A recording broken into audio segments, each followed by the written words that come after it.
Good morning, St. Francis. Good morning, people of God. It is Friday, May the 10th, 2024. It is Friday. It is the Friday of the 6th week of Easter. It is the 41st day of the Easter season. But today at the Franciscan School, it is also that glorious, fantastic, wonderful day called Field Day. Good morning, my O'Riordan's. Look, there's my O'Riordan's going by over there. Going over there. It is Field Day all day today here at the Franciscan School. Games, let's see, games, more games like that. And the best thing of all is that there is, let me find it over here. There is going to be duct tape, where Mr. Quackers is going to be able to try to be placed into the tank by some of our skilled students with skilled arms that can be able to hit the target to put Mr. Quackers into the duct tank.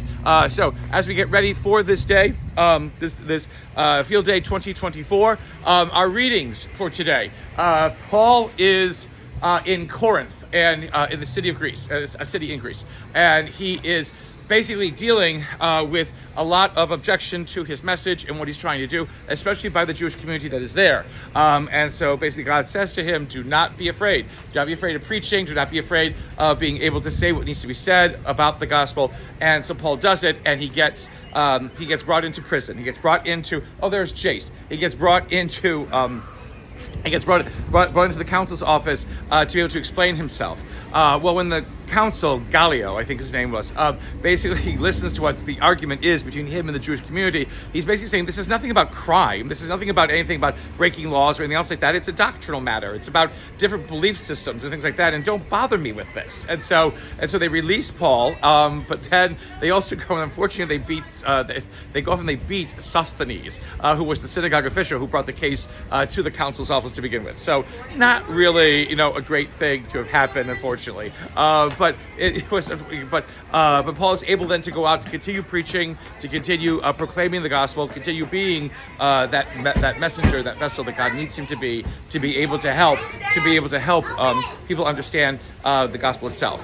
In today's readings, again, more predictions about how Jesus will depart from the apostles, again, because of his arrest and crucifixion. There will be weeping and mourning, but it is not to be weeping and mourning that ends in sadness or despair, not in any kind of a despondency, in any kind of depression, because good morning, because the woman who is in labor, again, goes through tremendous pain to then give birth to her child, and then there is great rejoicing after a child is born.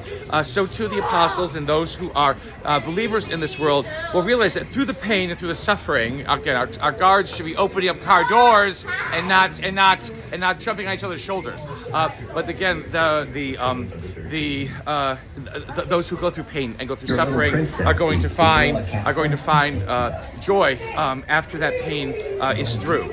Again, another message for all of us. Again, what it means to move from death to life, as this whole Easter season tries to tell us again and again that our lives are not, and we have more students with students on top of each other. Good morning. We go always from death to life. We go always from those things that are difficult in our lives to those things that are better.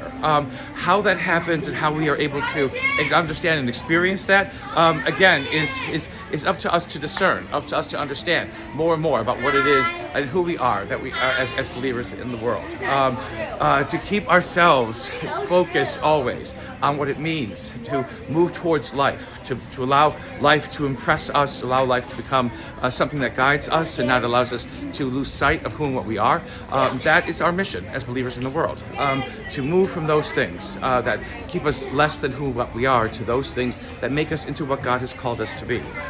That is our mission, to remind everybody always of who it is that we are called to be and allow each other to embrace and to become that which God has created us to be. A blessed Field Day, St. Francis and people of God. A blessed continued Easter season. May the Lord give you his peace. Say goodbye. Say goodbye. Bye. Yeah.